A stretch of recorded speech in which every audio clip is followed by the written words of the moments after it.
Wallahi, I swear by the name of Allah, if it was not da'wah, I would not be on social media. I would not have my accounts on TikTok and Twitter and everything if it was not for da'wah. Because this is your biggest enemy, this is your biggest time killer. Question, how do I find more time? I seem to have, most of the time I'm busy. Where can I get more time? Where can I buy more time? I wish I knew the answer.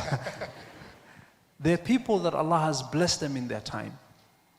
A good example that the scholars always mention is Al-Imam al-Nawawi rahimahullah. Al-Imam al-Nawawi, the books that he has written, they say that when we put together the books that he has written and the time span that he lived in this world, 45 years, then it's just impossible to see what he has written. They say that it's impossible unless Allah put barakah in his time. And do you know that the book that has been printed most after the Holy Quran is his book, Riyadh al-Salihin?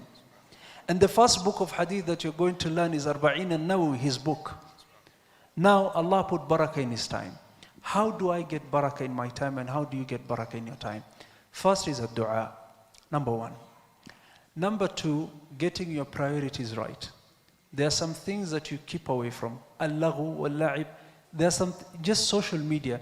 The way we have our phones and use social media, it takes away a lot of our time. Wallahi, I swear by the name of Allah, if it was not da'wah, I would not be on social media. I would not have my accounts on TikTok and Twitter and everything if it was not for da'wah. Because this is your biggest enemy, this is your biggest time killer. But we have to be on social media for the sake of da'wah. Now, having your priorities right is very important. Lastly, if you want barakah in your time, you must do a lot of ibadah. The more time you give to Quran, know that Allah will put barakah in your time. If you recite 3 juz a day or 2 juz a day, try waking up in the morning, pray Salat al-Witr before Fajr, then pray Rak'atay qabla al-Fajr, then pray Salat al-Fajr, then recite your Adhkar al-Sabah, then recite your Quran, then after that you do Adhkar al-Sabah, and then after that you pray 2 rak'ahs of Sunnah, of Duha, or 4 rak'ahs of Sunnah. Just let this be your routine. 5 things: Witr before Salat al-Fajr, then Sunnah Rak'atay qabla Salat al-Fajr, and pray Salat al-Fajr. Then you do Adhkar al-Sabah and Masa, and also Afwan Adhkar al-Sabah, and you recite 1 juz or 2 juz or 3 juz. And number 3, you pray Rak'atay Duha.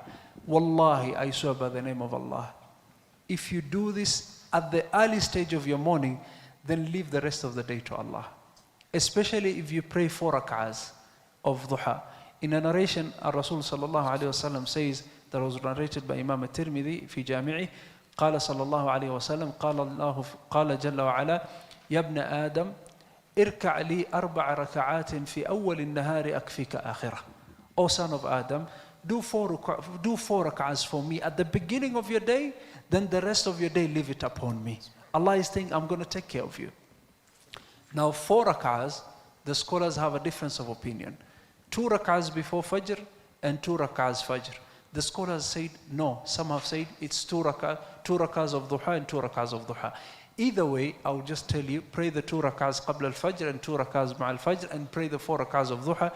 Either way, you're already in that hadith. So if you're able to start your day with ibadah and ta'ah and dua and keeping away things that are going to steal your time, especially social media, then know that you can get barakah in your time, inshallah. You can never get more than the 24 hours. But what you need to get is barakah in your time and barakah in everything in your life. Ahsantum wa jazakumullah khair.